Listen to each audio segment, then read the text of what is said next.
Hello and welcome back to another one. I'm Will and I have a special guest, Eddie Castro, my cousin. How's it going, Eddie? Thank you, man. All Appreciate right. you having me on the show. No problem. Thanks for being on the show again. It's been a while. It has been. Yeah. It's been a long time. It's been like maybe a year that you've been on the show. Has it been that long? Yo, time flies. I don't even know. But NBA basketball is back. Are you excited about the season? I am very excited. And if last night's Lakers-Rockets game was any indication of what we're going to expect, then, I didn't watch the game. I heard a brawl broke out. Something like that. yes. Yeah? What happened there? It was an altercation between Brandon Ingram, and it seemed like he was confronting the referee after a foul on James Harden. He confronts the referee. Then Rondo and Paul get into a scuffle. There have been reports that Rondo allegedly spat on you kidding Paul, me? and Paul initiated the contact. Rondo initiated the contact, and then the two had a scuffle. Damn. So I'm expecting a heavy suspension between Ingram, Paul, and Rondo. That's crazy. So, I mean, that right there goes to show there's going to be some serious rivalry in Oh, the yeah. Western Conference. Oh, yeah. I mean, the season just started and there's already some beef right there. So, it's going to be an exciting season. So, let's talk about what could happen this season. You know, there's a lot of interesting things that could happen this season because a lot of Yes. things are up in the air. You know, so for example, who do you think is going to be the MVP this year? Well, you know what? I've thought long and hard about this, and this may come out as a surprise, but to me, it's a good surprise and maybe a sneak. I'm going to go Bucks Giannis Antetokounmpo. I think he has the upside to be a two-way player this year. Okay. And enhance his game in the Eastern Conference, which is pretty much up in the air now with LeBron James' departure to LA. Exactly. There could be a new king of the East. Sure you know what I'm can. saying? And Giannis is no joke. If he starts hitting some three-pointers, you know, if he elevates his game from that aspect, starts shooting a little bit more, then he could be the MVP of the season. You know? Listen, 6'11" guy and a wingspan that lasts from today to tomorrow. Exactly. This guy is just scratching the surface with his potential. I mean, they call him the Greek Freak, and he really is. He's like a genetic Indeed he is. specimen. He's no joke.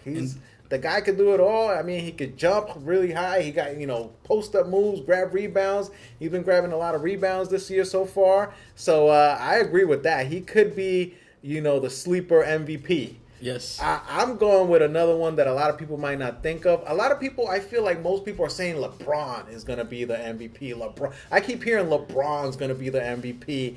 And I got to disagree with that.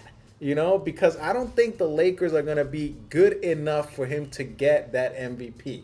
Remember, the MVP usually goes to the best player on the best team with the best record. Absolutely. Correct, right? Correct. All right. So at least that's how it's supposed to be. that's how it's supposed to be. So my choice for MVP is going to be a little bit different. I'm going with Kawhi Leonard. Ooh. Kawhi Leonard. I mean, it's been a Wow. couple of games already, 2-3 games that they've played, and Kawhi, he's averaging almost 30 points a game, 10 rebounds a game. They're winning games. They just beat Boston the other day. I feel like Toronto might be the number one team in the East if they have the number one record in the East.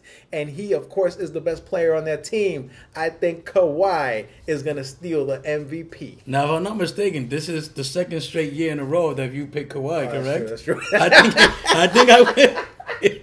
I think sometimes my memory eats me up. I'm Oh, sorry. man, you got me with that one. You got I think me. I think last year around this time when we hosted the show, I think you picked Kawhi and I went with Westbrook. You went with I Westbrook? think I went with Westbrook. Okay. And James Harden ended up Yeah. winning the MVP. We were both wrong, so We're it both offsets. It's all good. We're both wrong. Okay, so next question. Who do you think is going to be the surprise? What team is going to be the surprise team this year? I'll give you two teams, one from the East and one from the West. Okay. Let's start with the East. I'm gonna go with the Milwaukee Bucks. I agree. And it stems to Giannis and what he can do. You got Middleton there, and Yeah. I think that's a pretty 1-2 combination with those players and how they can contribute on the floor together. They've had a couple of years together to gel with one another, along with the role players within the team. And I think Milwaukee, especially, again, with the East being so open as it is, you're going to have your Boston there. You're going to have your Toronto there. But nobody's talking about Milwaukee. and I think they're gonna be the knight in shining armor of the Eastern Conference. I totally agree. I think Milwaukee's going to step it up this year. You know, Giannis, he was hitting the weights all summer. He's looking tough. He's looking jacked. He's not messing around, man. No, Giannis not is at all. not messing around. I think he wants that respect. I don't think he feels like he's getting the respect he deserves, and he wants to prove a lot of people wrong this year with the Milwaukee Bucks. I think you're right with that. What about the Absolutely. West? In the West, I'm gonna go the Phoenix Suns. Oh, the Phoenix Suns. The Phoenix Suns has a very nice young nucleus with a mixture of veteran players. You got Tyson Chandler, and you got Jamal Crawford. Recently signed Jamal Crawford coming off the bench. Jamal's no joke. As Yes. a sixth man, he's no joke. Yes, and you got Devin Booker, who is going to be special. He's going to Oh. be special. In terms of scoring, Exactly. He had a Oh, 70-point man. game. When was it, last year? I think it was. Yeah. You got him. You got Josh Jackson, who's going to develop into a two-way player, more on the defensive side, but he's going to Right. give you buckets here and there. And then you got the number 1 overall pick, DeAndre Ayton, who can be a Dwight Howard-ish type of player Yeah, he's within the pretty next good. couple of years. So you got they got a little big three looming in Phoenix. So Let me watch tell out for you, Phoenix this year. I totally agree. Phoenix, man, in the next couple of years, they're going to be the team to beat. Oh, yeah. Devin Booker, and maybe a year or two, I think he's going to be the number 1 shooting guard in the league.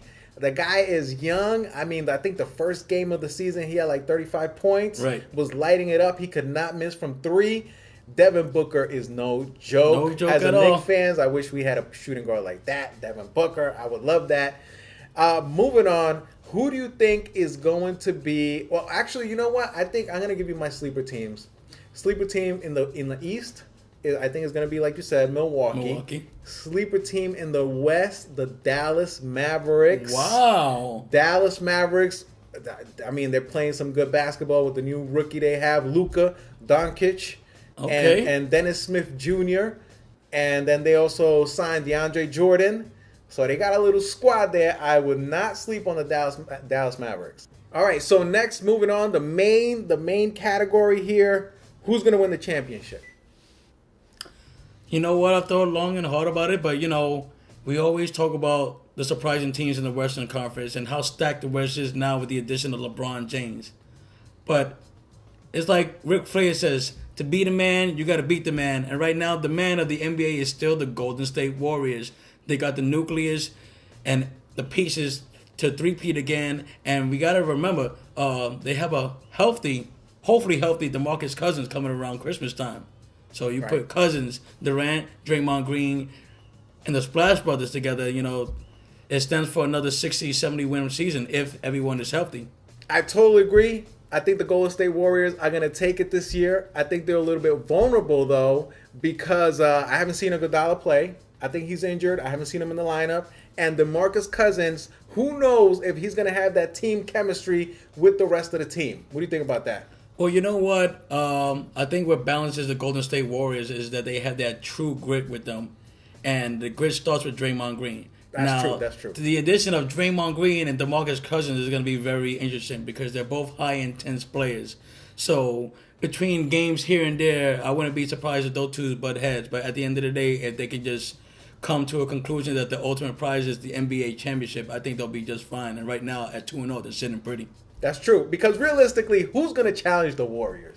Honestly, who's going there's to no challenge one. the Warriors? The way he's looking right now, it's really hard to say. Yeah. I think the Rockets maybe. The Rockets maybe, but you know what? I think the Rockets are gonna take a step back because I think the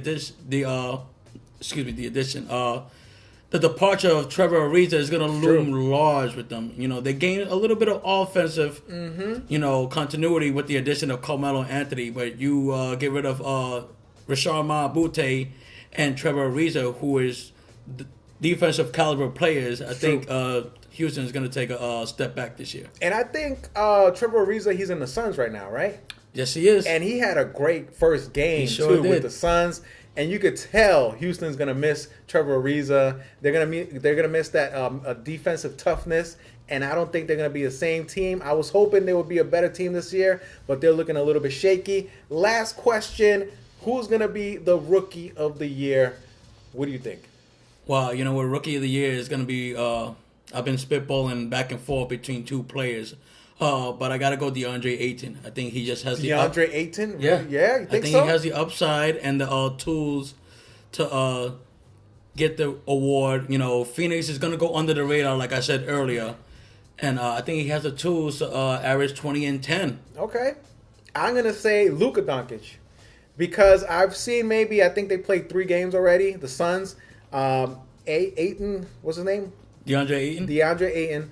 He hasn't been consistent. He has some good games, some bad games. And he hasn't, he's still trying to figure out the game with the NBA speed of the game. But Luka, he doesn't look like a rookie at all. No, he doesn't. Luka's out there. He scored 26 points the other day. Led his team to a big victory against I forgot who.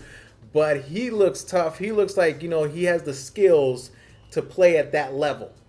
So I gotta agree. I'm going with Luka. And I think, like I said, Dallas is the team to keep an eye out for because they're going to surprise a lot of people. Well, Cuzzo, thanks for being on the show. Thank you for having me. We got to definitely do this again. Thanks for stopping by. And we'll give you guys some more NBA basketball updates later. Maybe we could do this again, sometime soon. Let's do it sometime soon. Thanks for watching, guys. If you like this video, subscribe to the channel. See you guys in the next one. Peace out.